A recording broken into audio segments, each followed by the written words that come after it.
Welcome students, विद्यार्थी मित्रांनो, आज आपण पाहणार आहोत इयत्ता 12वीच्या अर्थशास्त्राच्या पुस्तकातील पाठ क्रमांक 3 त्याच्यामध्ये मागणीचे विश्लेषण डिमांड ॲनालिसिस। आपण सुरुवातीला त्याची प्रस्तावना पाहूया। आपण मागचं जे प्रकरण आहे या प्रकरणामध्ये उपयोगितेच्या ज्या संकल्पना आहेत त्या संकल्पनांचा सविस्तर अभ्यास केलेला आहे। उपयोगिता मागणीचा आधार आहे हे आपल्याला माहित आहे। मागणीचा आधार काय आहे? उपयोगिता। विशिष्ट वस्तूमध्ये असणारी उपयोगिता इच्छा निर्माण करते। म्हणजे एखाद्या वस्तूमध्ये जी उपयोगिता असते त्याच्यामुळे आपल्या मनामध्ये इच्छा निर्माण होते। समजा आपण जर मोबाईलचं उदाहरण घेतलं तर मोबाईलमध्ये काय उपयुक्तता आहे? त्याच्यामध्ये खूप उपयुक्तता आहे, म्हणून आपल्याला तो मोबाईल आपल्याजवळ असावा अशी इच्छा निर्माण होते। पण उपयोगिता स्वतःहून वस्तूला मागणी निर्माण करत नाही, परंतु उपयोगिता जी आहे ती स्वतःहून जी वस्तू असते त्या वस्तूला मागणी निर्माण करत नाही। आता या प्रकरणामध्ये आपण मागणीचे विश्लेषण करण्याचा प्रयत्न केलेला आहे। मागणीचे विश्लेषण हे उपभोक्त्याच्या वर्तनाशी निगडीत असते, हे पक्क लक्षात ठेवा। मागणीचं विश्लेषण हे उपभोक्त्याचं जे वर्तन आहे, जो फायदा घेणारा व्यक्ती उपभोक्ता आहे त्याच्या वर्तनाशी, त्याचं वर्तन कसं आहे याच्याशी निगडीत आहे। आता आपण पाहूया मागणीची संकल्पना। बघा, सर्वसाधारणपणे मागणी म्हणजे इच्छा, आपण असं गृहीत धरू शकतो। एखादी वस्तू हवीहवीशी वाटणे म्हणजे इच्छा होय। जेव्हा आपल्याला एखादी वस्तू आपल्याकडे हवी, आपल्याला पाहिजे असं वाटत असतं तेव्हा त्याला आपण इच्छा असं म्हणू शकतो। अर्थशास्त्रीय दृष्ट्या मागणी म्हणजे अशी इच्छा। बघा, अर्थशास्त्राच्या दृष्टिकोनातून जेव्हा आपण मागणीचा विचार करतो तेव्हा मागणी म्हणजे अशी इच्छा जिला खरेदी शक्तीचे पाठबळ, बघा खरेदी शक्तीचे पाठबळ आणि ते खर्च करण्याची मानसिक तयारी असते, अशा इच्छेचे रूपांतर मागणीत होते। म्हणजे नुसती इच्छा असून चालत नाही किंवा स्वतःजवळ पैसा असून चालत नाही, इच्छा तर पाहिजेच, परंतु ते वस्तू खरेदी करण्यासाठीची मानसिक तयारी असावी लागते, तेव्हा त्या इच्छेला अर्थशास्त्रामध्ये मागणी असं म्हणतात। अशा इच्छा ज्या असतात त्या इच्छेचं रूपांतर मागणीमध्ये होतं। दुसरं उदाहरण आपण पाहूया। उदाहरणार्थ, एखाद्या व्यक्तीला जर दूरदर्शन संच खरेदी करण्याची इच्छा असेल पण त्यासाठी पुरेशी क्रयशक्ती उपलब्ध नसेल तर ती केवळ इच्छा असेल, मागणी असणार नाही। थोडक्यात जर सांगायचं झालं तर सर्व इच्छा म्हणजे मागणी नाही, परंतु मागणी म्हणजे परिणामकारक इच्छा। मागणीचं सूत्र काय करता येईल?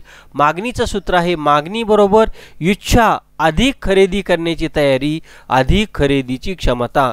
म्हणजे मागणी मनामध्ये नुसती इच्छा असून चालत नाही, तर त्या इच्छेला खरेदी जी वस्तू आहे ती वस्तू खरेदी करण्याची आपली तयारी असावी लागते। त्याच पद्धतीने नुसती तयारी असूनही चालत नाही, तर ती वस्तू खरेदी करण्याची इच्छा, खरेदी करण्याची क्षमता सुद्धा आपल्यामध्ये असायला पाहिजे। संकल्पनांची नावे लिहा। गरीब व्यक्तीला कार हवी आहे, हे इच्छा आहे का मागणी आहे? ही फक्त इच्छा आहे। 2. एखाद्या श्रीमंत व्यक्तीने कार विकत घेतली तर ही काय आहे? मागणीची संकल्पना आहे। आता आपण मागणीच्या काही व्याख्या पाहूया।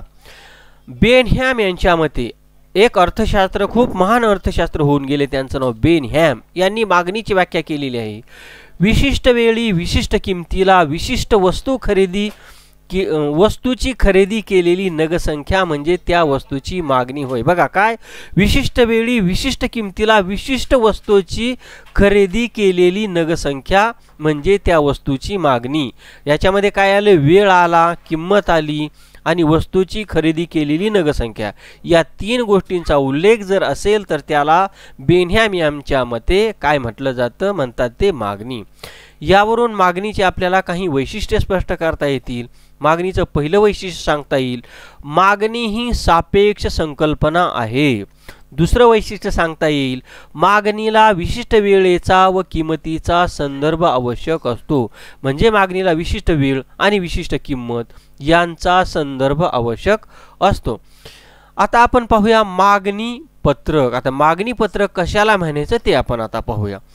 एखाद्या विशिष्ट वस्तूची किंमत आणि त्या वस्तूची मागणी यातील कार्यात्मक संबंध ज्या सारणीद्वारे दर्शविला जातो त्या सारणीला मागणी पत्रक असं म्हटलं जातं. आणि मागणी पत्रक हे वैयक्तिक मागणी पत्रक आणि बाजार मागणी पत्रक अशा दोन पद्धतीचे हे मागणी पत्रक असू शकतात. त्यामध्ये आपण आता पहिलं मागणी पत्रक पाहूया, वैयक्तिक मागणी पत्रक. काय मग कोणत्या मागणी पत्रकाला वैयक्तिक मागणी पत्रक म्हणायचं? विशिष्ट काळामध्ये विशिष्ट किंमतीला एका उपभोक्त्याने केलेली मागणी म्हणजे वैयक्तिक मागणी पत्रक होय. विशिष्ट वेळेला व विशिष्ट किमतींना वैयक्तिक उपभोक्ता किती नगसंख्या खरेदी करतो हे ज्या पत्रकात दर्शवलेले असते त्यास वैयक्तिक मागणी पत्रक असे म्हणतात. आता या ठिकाणी काय केलेलं आहे? वैयक्तिक मागणी पत्रकाद्वारे एक खाली आता याचं स्पष्टीकरण केलेलं आहे. बघा इथं तक्ता क्रमांक 3.1 वैयक्तिक मागणी पत्रक. ह्या पहिल्या कॉलममध्ये काय केलेलं आहे? क्ष वस्तूची किंमत रुपयामध्ये आणि क्ष वस्तूला असलेली मागणी किलोमध्ये. आता बघा 10 वस्तू आहेत, 10 वस्तू त्याची मागणी किलोमध्ये आहे 1. 8 वस्तू आहेत तर त्याची 2. 6 वस्तूंची मागणी किलोमध्ये 3. किंमत आहे ही 4 किंमत असताना 4 वस्तूंची मागणी केली जाते. 2 किंमत असताना 5 किलो वस्तूंची मागणी केली जाते.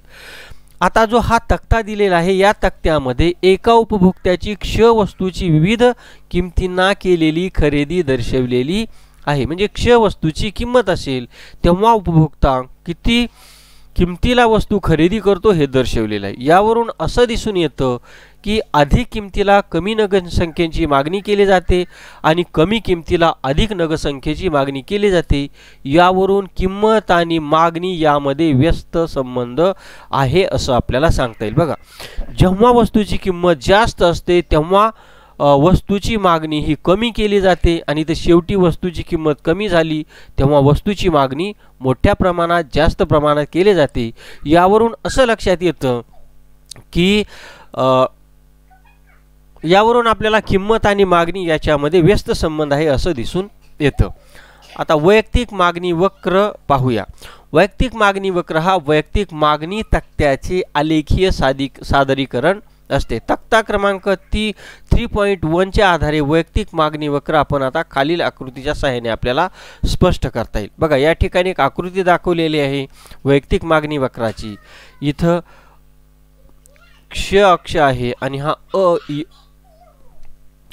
बघा या ठिकाणी हा क्ष अक्ष आहे आणि हा य अक्ष आहे व हा म हा वैयक्तिक मागणी वक्र आहे.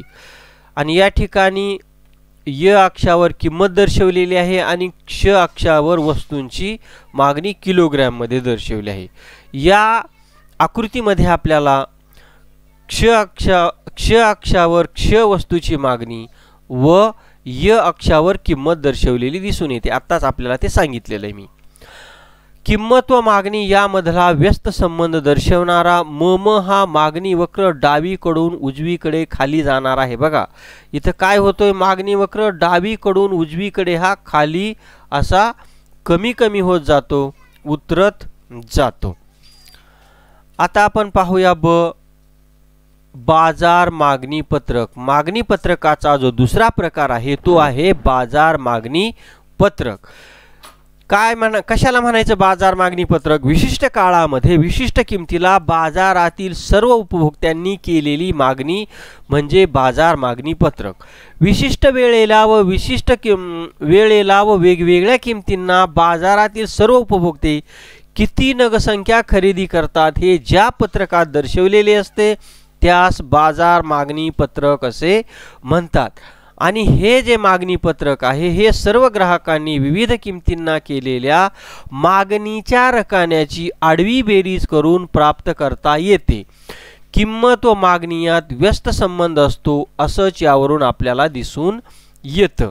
बघा आता हे खाली काय केलेलं आहे? बाजार मागणी पत्रकाच्या सहाय्याने हे खाली स्पष्ट करून दाखवलेलं आहे. बघा हा कोणता तक्ता आहे? 3.2 बाजार मागणी पत्र. क्ष अक्षावर काय दाखवलेलं आहे? वस्तूंची किंमत रुपयामध्ये. क्ष वस्तूची मागणी किलोमध्ये, ग्राहक अ, ग्राहक ब, ग्राहक क. इथं 3 प्रकारचे ग्राहक दाखवलेले आहेत, ग्राहक अ, ग्राहक ब, ग्राहक क. आणि बाजार मागणी ह्या 3ही ग्राहकांची मागणी इथं अ, ब, क या शेवटच्या कॉलममध्ये दिलेली आहे. बघा, वस्तूची किंमत जेव्हा 10 असते तेव्हा पहिला ग्राहक 5 वस्तू खरेदी करतो, दुसरा ग्राहक 10 वस्तू खरेदी करतो आणि क ग्राहक 15. अशी बाजार मागणी एकूण झाली 30 किलोमध्ये.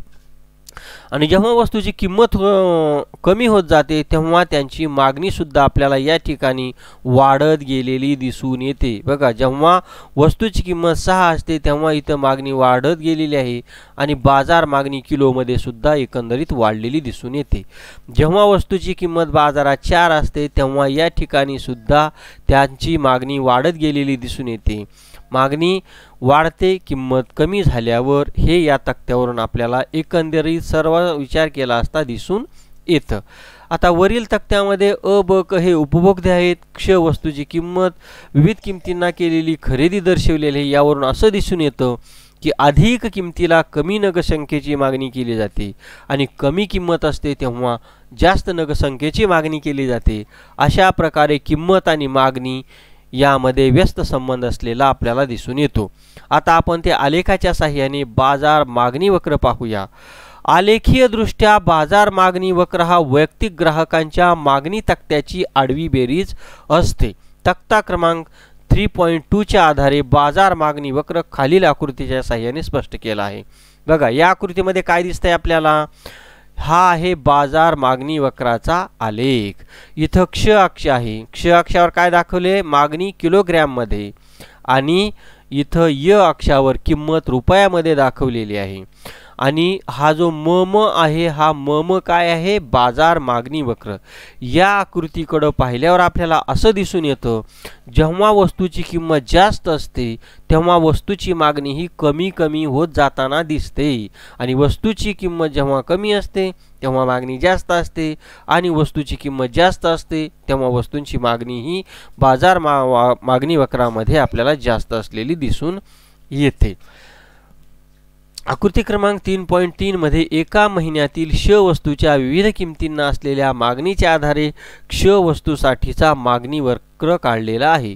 यावरून आपल्याला असं दिसून येतं की मागणी वक्राचा उतार हा ऋणात्मक स्वरूपाचा असतो आणि हा वक्र डावीकडून उजवीकडे खाली येणारा असतो. बघा, या ठिकाणी वस्तूची किंमत कमी झाली तर या चित्रामध्ये मागणी मोठ्या प्रमाणात वाढलेली आहे. वस्तू ही आणि या बघा, या चित्रामध्ये वस्तू आहेत परंतु वस्तूची किंमत आहे, तर या ठिकाणी मागणी ही वस्तूची किंमत जास्त आहे, मागणी कमी आहे. बघा, ग्राहक इथं कमी दिसतात आणि या ठिकाणच्या आकृतीमध्ये वस्तू तीच आहे परंतु वस्तूची किंमत कमी झाल्यामुळे वस्तूची मागणी ही मोठ्या प्रमाणात वाढलेली आपल्याला दिसून येते या बाजार मागणी वक्रामध्ये. हे करून पहा. तुमचे कुटुंब मागवीत असलेल्या विविध वस्तूंच्या मागणीचा मासिक तक्ता तयार करा. उदाहरणार्थ भाज्या, फळे, औषधी इत्यादी. मागणी वक्र हा डावीकडून उजवीकडे वरून खाली येण्याची कारणे पुढील प्रमाणे आहेत. आता आपण हा जो मागणी वक्र आहे, मागणी वक्र डावीकडून उजवीकडे खाली येण्याची काय काय कारणे आहेत त्याची आपण आता चर्चा करूया, कारण मीमांसा लिहून काढूया. पहिलं कारण आहे घटत्या सीमांत उपयोगितेचा नियम. मागणी वक्र हा डावीकडून उजवीकडे कशामुळे खाली येतो तर त्याच्यामध्ये पहिलं कारण देता येतं घटत्या सीमांत उपयोगितेचा नियम. एखाद्या वस्तूच्या साठ्यात वाढ झाली असता सीमांत उपयोगिता क्रमशः घटत जाणारी असते. म्हणजे एखाद्या वस्तूच्या साठ्यात जर सतत वाढ झाली तर व्यक्ती त्या वस्तू विकत सतत घेत असतात आणि त्यांची जी सीमांत उपयोगिता असते ती घटत जाणारी असते. म्हणून एखाद्या वस्तूची किंमत कमी झाली तर उपभोक्ता जास्त नगसंख्येची मागणीही करत असतो. 2. उत्पन्न परिणाम. वास्तव उत्पन्न. जेव्हा किंमत घटते तेव्हा उपभोक्त्यांची खरेदी शक्ती म्हणजे वास्तव उत्पन्न हे वाढते. म्हणजे किंमत कमी झाली का ती वस्तू विकत घेण्याची ग्राहकांची उपभोक्त्याची जी क्रय शक्ती आहे ती वाढत असते, खरेदी शक्ती वाढत असते. त्यामुळे सर्वसाधारणपणे वस्तूंची जास्त प्रमाणात मागणी करू शकतात, त्याला उत्पन्न परिणाम असे म्हणतात. तिसरं कारण आहे मागणी वक्र उजवीकडून डावीकडे खाली उतरण्याची पर्यायता परिणाम। पर्यायी वस्तूबाबत असे दिसून येते की एखाद्या वस्तूची किंमत वाढली तर उपभोक्ता पर्यायी वस्तूंची जास्त मागणी करतो आणि ज्या वस्तूंच्या किमती वाढतात त्यांची मागणी कमी करतो। यावरून असे दिसून येते की किंमत आणि मागणी यात व्यस्त संबंध असतो। हे तर आपल्या लक्षात आलेलं असेलच। आता आपण मागणी वक्र वरून खाली उतरत येण्याची कारण पाहत आहोत। त्यातलं पुढचं आणि चौथं कारण आहे विविध उपयोगी वस्तू। जेव्हा एखादी वस्तू अनेक गरजा भागवण्यासाठी वापरली जाते अशा वस्तूंची किंमत कमी झाली असता मागणी वाढते। या उलट वस्तूंची किंमत वाढली असता मागणीही कमी होते। पुढचं कारण आहे नवीन उपभोक्ते। जेव्हा वस्तूंच्या किमती कमी होतात तेव्हा नवीन ग्राहक वर्ग हा निश्चितपणे निर्माण होतो। ज्यांना या वस्तू खरेदी करणे परवडते अशा वस्तूंच्या किमती कमी झाल्याने वस्तूंच्या एकूण मागणीत वाढ होते। बघा हे करून पहा। खालील काल्पनिक मागणी पत्रक पूर्ण करा। क्ष वस्तूंची किंमत इतर रुपयामध्ये आहे आणि मागणी किलोमध्ये आहे। विद्यार्थी मित्रांनो, आतापर्यंत जेवढी माहिती सांगितलेली आहे त्या माहितीच्या आधारे तुम्ही हा तक्ता निश्चितपणे पूर्ण करू शकता। या ठिकाणी काय दिलंय बघा, पहिल्या कॉलममध्ये वस्तूची किंमत कमी होत जाणारी आहे आणि मागणी किलोमध्ये आहे। जेव्हा वस्तूची किंमत जास्त असते तेव्हा वस्तूची मागणी कमी असते आणि जेव्हा वस्तूची किंमत कमी होते तेव्हा वस्तूची मागणीही जास्त वाढते। म्हणजे हा व्यस्त क्रम तुम्ही इथं व्यवस्थित प्रकारे लिहू शकता। आता आपण याच्यानंतर पाहूया मागणीचे प्रकार। बघा या ठिकाणी आपल्याला या आकृतीमध्ये या वेब चार्टमध्ये मागणीचे प्रकार दाखवलेले आहेत। किती आहेत मागणीचे प्रकार? मागणीचे प्रकार एकूण 5 आहेत। पहिला प्रकार आहे प्रत्यक्ष मागणी, दुसरा प्रकार आहे अप्रत्यक्ष मागणी, तिसरा प्रकार आहे पूरक मागणी, चौथा प्रकार आहे संमिश्र मागणी आणि शेवटचा आणि 5वा प्रकार आहे स्पर्धात्मक मागणी। आता आपण त्याचा सविस्तरपणे अभ्यास करूया। पहिला प्रकार आहे प्रत्यक्ष मागणीचा। प्रत्यक्ष मागणी म्हणजे काय? प्रत्यक्ष गरजा पूर्ण करण्यासाठी उपभोक्त्याकडून ज्या वस्तूंना मागणी केली जाते त्याला प्रत्यक्ष मागणी असे म्हणतात। कळलं का? प्रत्यक्ष मागणी म्हणजे प्रत्यक्ष ज्या गरजा आपल्या असतात त्या पूर्ण करण्यासाठी उपभोक्ता ज्या वस्तूंची मागणी करतो त्याला प्रत्यक्ष मागणी असे म्हणतात। या वस्तू उपभोक्त्यांच्या गरजा प्रत्यक्ष भागवितात अशा प्रकारच्या उपभोग्य वस्तूंना मागणी केली जाते। उदाहरणार्थ अन्नधान्याची मागणी, कपड्याची मागणी इत्यादी। दुसरा मागणीचा प्रकार आहे अप्रत्यक्ष मागणी। अप्रत्यक्ष मागणीला परोक्ष मागणी असंही म्हणतात। बघा अप्रत्यक्ष मागणीचं दुसरं नाव आहे परोक्ष मागणी। या वस्तूंची मागणी वस्तूंच्या उत्पादनासाठी आवश्यक असते। ही मागणी उत्पादनाच्या वस्तूंची असते। अशा प्रकारे उत्पादन घटकांची मागणी अप्रत्यक्ष मागणी असते। उदाहरणार्थ साखर कारखान्यातील कामगारांची मागणी ही अप्रत्यक्ष मागणी असते। तिसरा प्रकार आहे मागणीचा पूरक मागणी। कोणता प्रकार आहे? पूरक मागणी। पहिले 2 प्रकार कोणते बघितले आपण? प्रत्यक्ष मागणी, अप्रत्यक्ष मागणी आणि तिसरा प्रकार पाहत आहोत पूरक मागणी।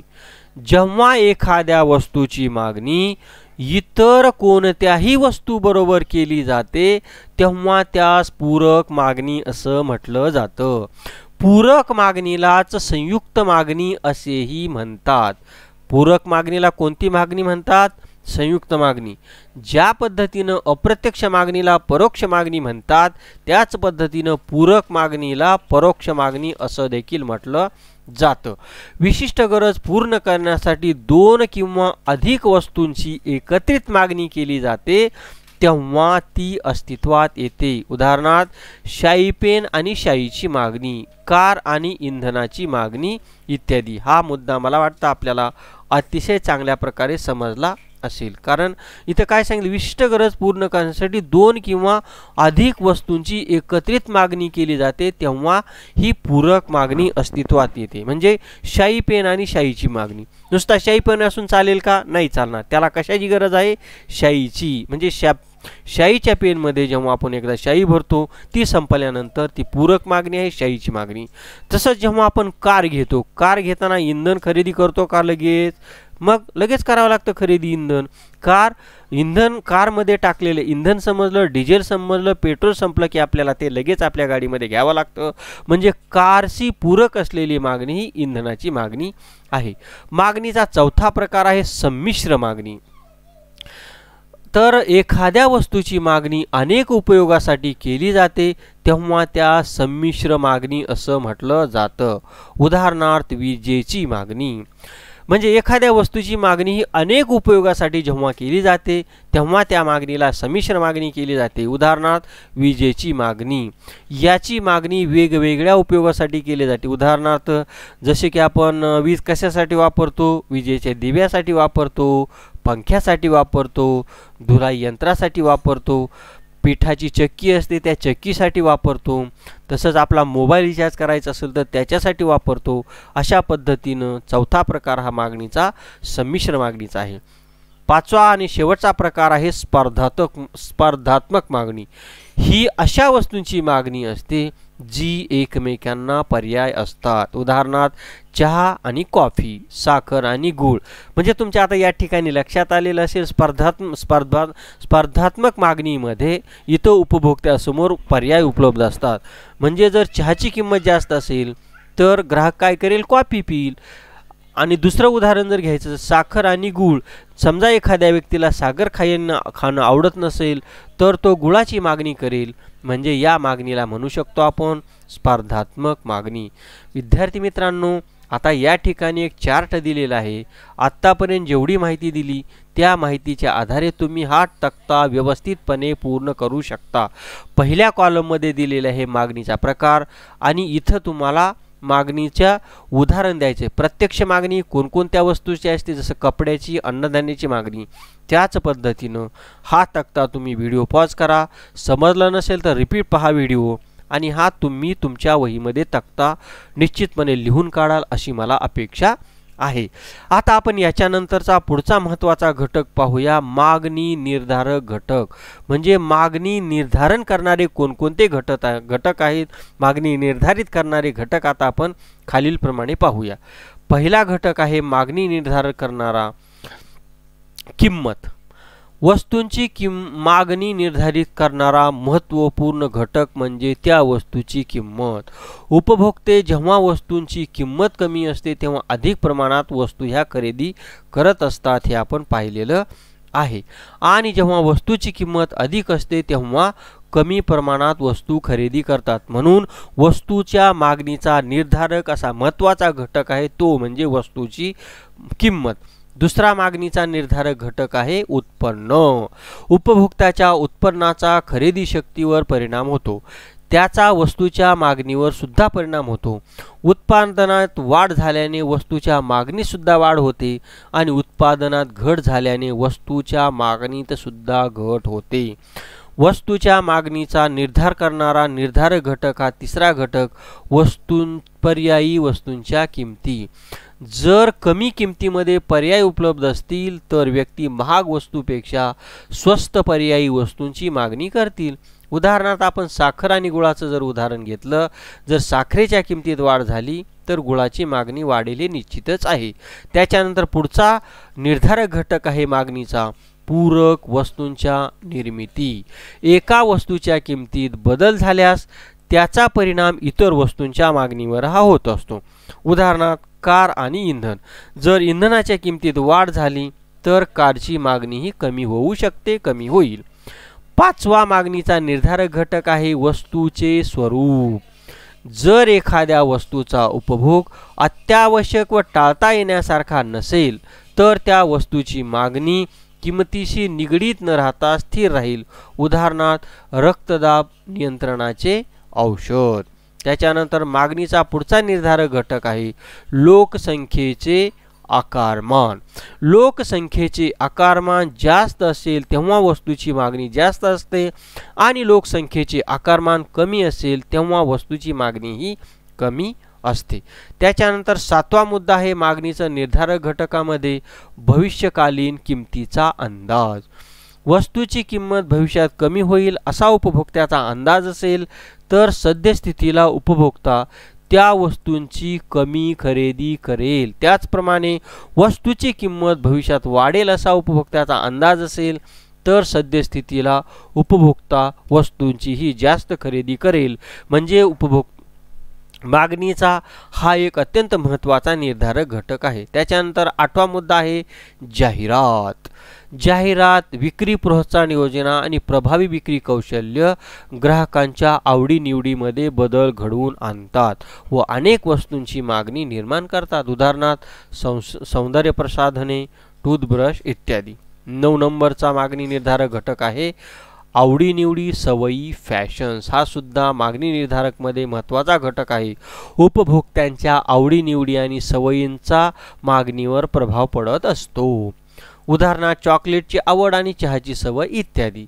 याप्रमाणे बाजारात जेव्हा नवीन फॅशन येते तेव्हा उपभोक्ता त्या वस्तूंच्या प्रकारांची मागणी अधिक करतो, परंतु जेव्हा फॅशन कालबाह्य होते त्यानंतर अचानक त्या वस्तूंची मागणीही कमी होत जाते.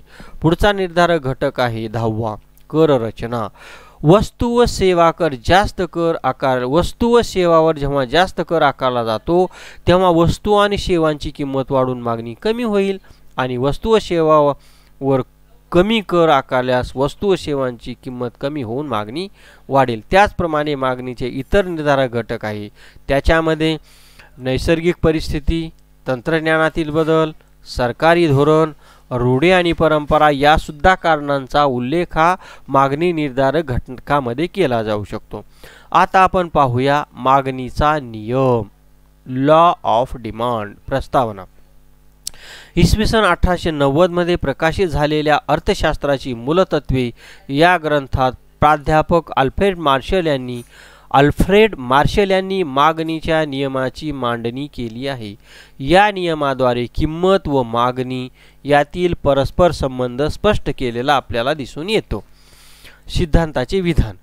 प्राध्यापक अल्फ्रेड मार्शल यांच्या मते इतर परिस्थिती स्थिर असताना वस्तूची किंमत वाढली असता मागणी घटते आणि वस्तूची किंमत कमी झाली असता मागणी वाढते. ही मागणीच्या सिद्धांताचं विधान आहे. दुसऱ्या शब्दात सांगायचं झालं तर इतर परिस्थिती कायम असताना वस्तूच्या किमतीत वाढ होते तेव्हा वस्तूच्या मागणीत घट होते आणि जेव्हा वस्तूच्या किमतीत घट होते तेव्हा वस्तूच्या मागणीत वाढ होते. अशा प्रकारे किंमत आणि मागणीचा संबंध हा व्यस्त स्वरूपाचा म्हणजेच परस्पर विरोधी असतो. मागणी व किंमत यांचा जो फलन संबंध आहे हा खालील या ठिकाणी दिलेल्या सूत्राने स्पष्ट करता येतो. dx is equal to f in bracket px. येथे d बरोबर वस्तूची मागणी म्हणजे डिमांड ऑफ द कमोडिटी आणि x बरोबर वस्तू म्हणजे कमोडिटी आणि त्याच पद्धतीनं f बरोबर फलन फंक्शन ऑफ आणि px बरोबर वस्तूची किंमत प्राइस ऑफ द कमोडिटी. आता या वस्तूचे जे मागणीचा नियम आहे या मागणीच्या नियमाची आपण आता गृहीतके पाहूया. काय आहेत गृहीतके? मागणीचा नियम खालील गृहीतकावर आधारित आहे. पहिलं गृहीतक आहे मागणीचं स्थिर उत्पन्न पातळी. मागणीचा नियम जर अनुभवायचा असेल तर उपभोक्त्याचे उत्पन्न स्थिर हवे. जर उत्पन्न पातळीमध्ये वाढ झाली तर उपभोक्त्याकडून किमतीत वाढ होऊ नये मागणीत वाढ केली जाईल. त्याच्यानंतर दुसरं गृहीतक आहे लोकसंख्येच्या आकारमानात बदल नाही. देशातील लोकसंख्येचा आकार आणि रचना वस्तूंची एकूण मागणी प्रभावित करते. त्यामुळे असे गृहीत धरले जाते की लोकसंख्येचे आकारमान स्थिर आहे. तिसरं गृहीतक आहे पर्यायी वस्तूंच्या स्थिर किमती. पर्यायी वस्तूंच्या किमतीत बदल होत नाही असे गृहीत धरले आहे, कारण पर्यायी वस्तूंच्या किमतीत बदल झाला तर त्याचा परिणाम वस्तूंच्या मागणीवर होतो. चौथं गृहीतक आहे पूरक वस्तूंच्या किमती. पूरक वस्तूंच्या किमतीत बदल होत नाही असे गृहीत धरले आहे, कारण पूरक वस्तूंच्या किमतीत बदल झाला तर त्याचा परिणाम वस्तूच्या मागणीवर होतो. त्याच्यानंतर पाचवं गृहीतक आहे भविष्यात किंमत बदलाची अपेक्षा नाही. उपभोक्त्याची भविष्यात किंमतविषयक बदल घडून येण्याची कोणतीही अपेक्षा नाही असं गृहीत धरलेलं आहे. जर भविष्यात वस्तूची किंमत वाढण्याचा अंदाज असेल तर उपभोक्ते सध्या किंमत वाढत असतानाही जास्त मागणी करू शकतात. 6वं गृहीतक आहे आवडीनिवडी, सवयी, प्राधान्य, फॅशन इत्यादीमध्ये बदल होत नाही. उपभोक्त्याच्या आवडीनिवडी, सवयी, प्राधान्य, फॅशन इत्यादीमध्ये बदल होत नाही असं गृहीत धरलेलं आहे. यामध्ये बदल झाल्यास मागणीमध्ये सुद्धा बदल होतो. त्याच्यानंतर 7वं गृहीतक आहे करविषयक धोरणात बदल नाही. प्रत्यक्ष आणि अप्रत्यक्ष कराबाबतच्या सरकारी धोरणांचा विविध वस्तू व सेवांच्या मागणीवर मोठा प्रभाव पडतो. सरकारने जाहीर केलेल्या करविषयक सरकारी धोरणामध्ये कोणताही बदल नाही असे गृहीत धरलेले आहे. खाली दिलेल्या उदाहरणाच्या साहाय्याने मागणीचा नियमपत्रक व आकृतीच्या साहाय्याने स्पष्ट केला आहे. बघा या ठिकाणी पहिल्या कॉलममध्ये दिलेले आहे क्ष वस्तूंची किंमत रुपयामध्ये आणि क्ष वस्तूंची मागणी किलोमध्ये दिलेली आहे. जेव्हा वस्तूची किंमत ही जास्त असते तेव्हा वस्तूची मागणी कमी असते आहे व जेव्हा वस्तूची किंमत ही कमी होते तेव्हा वस्तूची मागणी वाढते असं ह्या आपल्याला तक्त्यावरून या मागणी पत्रकाच्या तक्त्यावरून लक्षात येतं.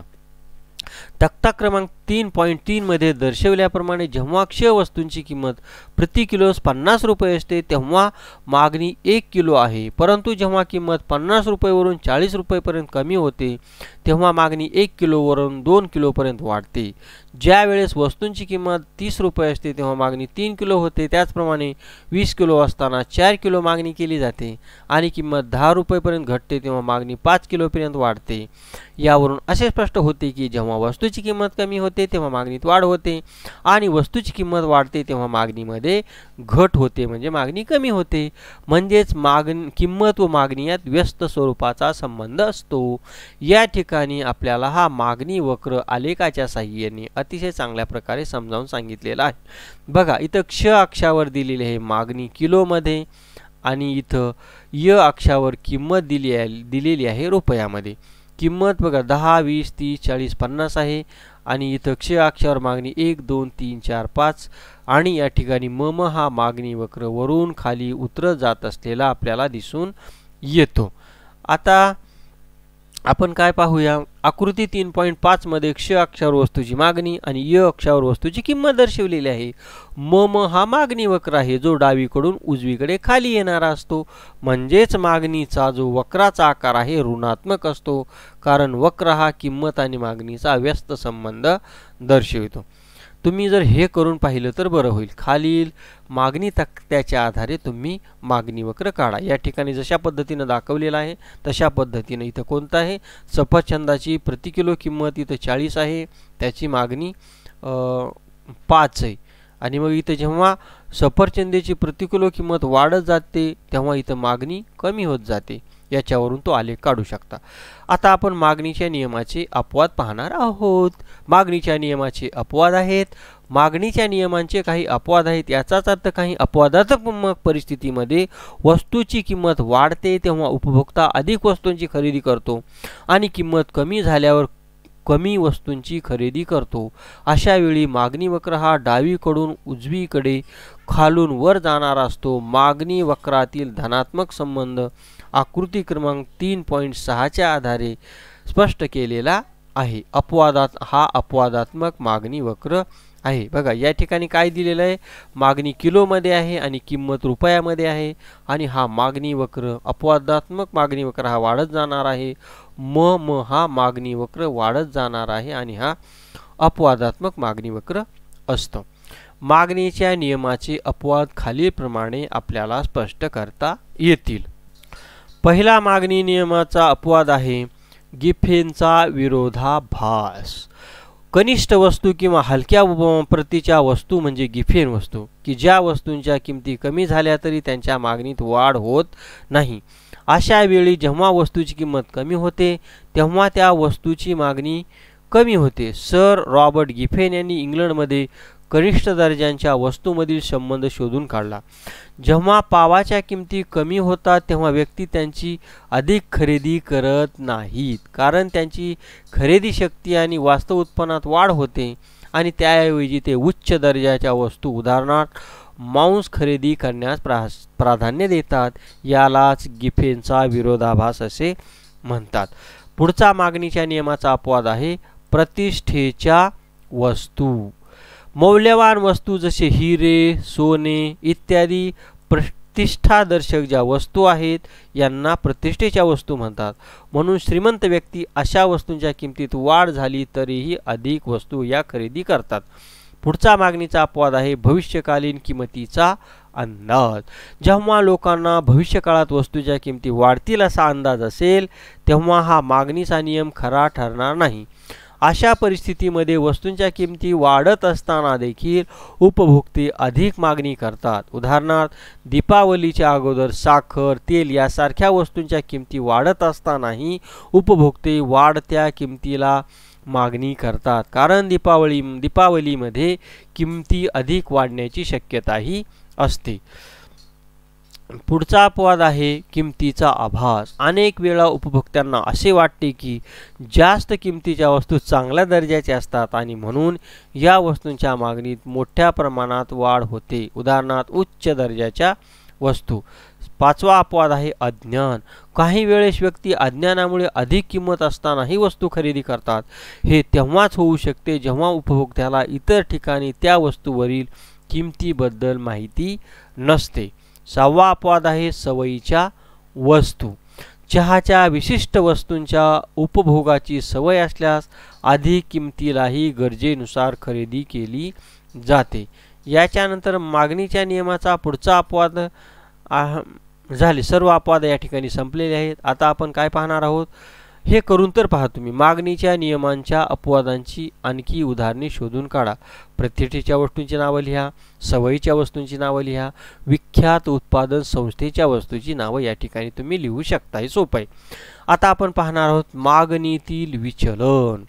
इतर परिस्थितीत बदल न होता केवळ किमतीतील बदलामुळे जेव्हा मागणीत चढउतार होतो तेव्हा त्याला मागणीतील विचलन असे म्हणतात. याचे दोन प्रकार पडतात. पहिला प्रकार आहे मागणीतील विस्तार म्हणजेच प्रसरण. त्याचं स्पष्टीकरण पाहूया. इतर परिस्थितीत जसे आवड-निवड, उपभोक्त्याचे उत्पन्न, लोकसंख्येचे आकारमान इत्यादीमध्ये कोणताही बदल न होता फक्त किंमत कमी झाल्याने मागणीत वाढ होते तेव्हा त्यास मागणीतील विस्तार असे म्हणतात. हे लक्षात ठेवा. मागणी वक्र ही त्याच मागणी वक्रावर खालच्या दिशेने सरकते. हे आकृती क्रमांक 3.7च्या सहाय्याने स्पष्ट केलेले आहे. मागणीचा विस्तार बघा.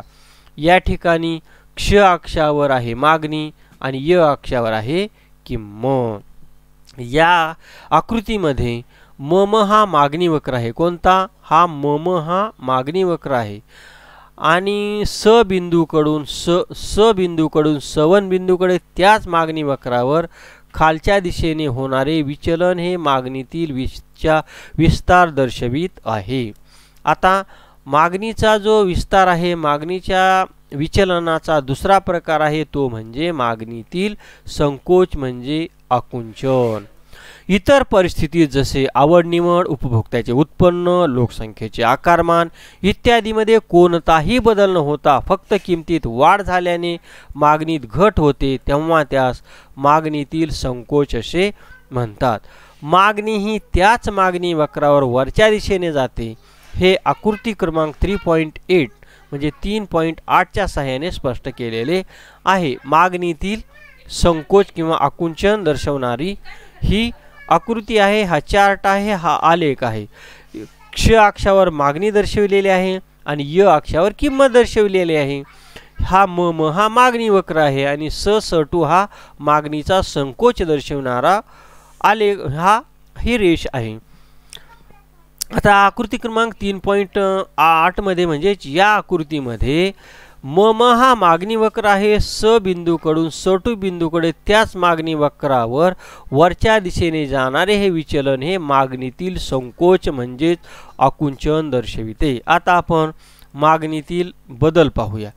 किंमत स्थिर असते आणि इतर घटकातील बदलांचा परिणाम म्हणून जेव्हा वस्तूंची मागणी वाढते किंवा कमी होते त्याला मागणीतील बदल असे म्हणतात आणि याचे दोन प्रकार आहेत. पहिला प्रकार आहे मागणीतील वृद्धी म्हणजे वाढ आणि दुसरा प्रकार आहे मागणीतील ह्रास म्हणजे घट. आपण आता पहिला प्रकार पाहूया मागणीतील बदलाचा. पहिला प्रकार आहे मागणीतील वृद्धी किंवा वाढ. कोणता प्रकार आहे पहिला मागणीतील बदलाचा? मागणीतील वृद्धी किंवा वाढ हा पहिला प्रकार आपल्याला इथं पाहायला मिळतोय. इतर परिस्थितीमध्ये जसे उपभोक्त्याच्या आवडीनिवडी, उपभोक्त्याचे उत्पन्न, नैसर्गिक परिस्थिती इत्यादीमध्ये अनुकूल बदल होतो आणि किंमत स्थिर असल्याने मागणीत वाढ होते तेव्हा मागणीतील वृद्धी असे म्हणतात. बघा, मागणी वक्र हा मूळ मागणी वक्राच्या उजवीकडे स्थानांतरित होतो. हे आकृती क्रमांक 3.9च्या सहाय्याने स्पष्ट केलेलं आपल्याला दिसून येतं. मागणीतील वृद्धी बघा या ठिकाणी काय दाखवले या आकृतीमध्ये? मागणीतील वृद्धी दाखवलेली आहे. या ठिकाणी म हा जो आहे म हा मूळ मागणी वक्र आहे आणि म वरून म वन पर्यंत स्थानांतरित झालेला म1 हा मागणी वक्र मागणीमध्ये झालेली वृद्धी दर्शवितो. त्याच्यानंतर मागणीतील बदलाचा दुसरा प्रकार आहे मागणीतील ह्रास किंवा मागणीतील घट. इतर परिस्थितीमध्ये जसे उपभोक्त्याच्या आवडीनिवडी, उपभोक्त्याचे उत्पन्न, नैसर्गिक परिस्थिती इत्यादीमध्ये प्रतिकूल बदल होतो आणि किंमत स्थिर असल्याने मागणीत घट होते तेव्हा त्यास मागणीतील ह्रास असे म्हणतात. मागणी वक्र हा मूळ मागणी वक्राच्या डावीकडे स्थानांतरित होतो. हे आकृती 3.10च्या सहाय्याने स्पष्ट केले आहे. बघा या ठिकाणी मागणीतील ह्रास हा या आकृतीच्या सहाय्याने स्पष्ट केलेला आहे. क्ष अक्षावर मागणी दर्शविलेली आहे आणि अक्षावर किंमत दर्शविलेली आहे. म हा मागणी वक्र आहे. म2 हा मागणीचा ह्रास दर्शविणारा वक्र आहे. या आकृतीमध्ये दर्शवल्याप्रमाणे म हा मूळ मागणी वक्र आहे. वरून म2 आणि म2 पर्यंत स्थानांतरित झालेला व हा मागणी वक्र मागणीमध्ये झालेला ह्रास दर्शवितो. विद्यार्थी मित्रांनो, आपल्याला हे माहीत असायला पाहिजे काय? एक, मागणी ही सूक्ष्म अर्थशास्त्रीय संकल्पना आहे. एखादी व्यक्ती एखाद्या विशिष्ट वेळी विशिष्ट किमतीत वस्तू जी नगसंख्या खरेदी करण्यास तयार असते त्याला मागणी असे म्हणतात. आणि समग्र मागणीबद्दल तुम्हाला असं सांगता येईल, समग्र मागणी ही स्थूल अर्थशास्त्रीय संकल्पना आहे. विशिष्ट रोजगार पातळी असताना उत्पादित झालेल्या वस्तूंच्या विक्रीमधून आलेले अपेक्षित विक्री मूल्य म्हणजे समग्र मागणी होय. विद्यार्थी मित्रांनो, आता याच्यानंतर आपल्या पाठ्यपुस्तकामध्ये दिलेले आहे स्वाध्याय. हा व्हिडिओ पुन्हा पहा आणि या ठिकाणी दिलेले संपूर्ण स्वाध्याय सोडवण्याचा प्रयत्न करा. याच्यानंतरच्या व्हिडिओमध्ये आपल्याला या स्वाध्यायांची उत्तरं देण्याचा प्रयत्न केला जाईल. आता जर याची उत्तरं द्यायचं ठरवलं तर व्हिडिओ आत्ताच बघा 43 मिनिटाचा झालेला आहे.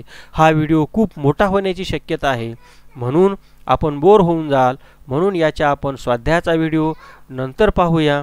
आपण या चॅनलवर जर नवीन असाल तर कृपया आपल्याला माहिती देऊ इच्छितो, आपल्या चॅनलवर जाधव ऑनलाईन एज्युकेशन या यूट्यूब चॅनलवरती इंग्रजीचे सुद्धा अतिशय उत्कृष्ट व्हिडिओ बनवलेले आहेत. त्याची लिंक मी डिस्क्रिप्शनमध्ये देईलच.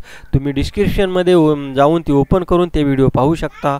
असे जर आपल्याला नवनवीन व्हिडिओचं नोटिफिकेशन मिळावं असं वाटत असेल तर आपलं जे चॅनल आहे जाधव ऑनलाईन एज्युकेशन या चॅनलला सबस्क्राईब करायला विसरू नका आणि बाजूला दिलेल्या बेल आयकॉनलाही प्रेस करायला विसरू नका.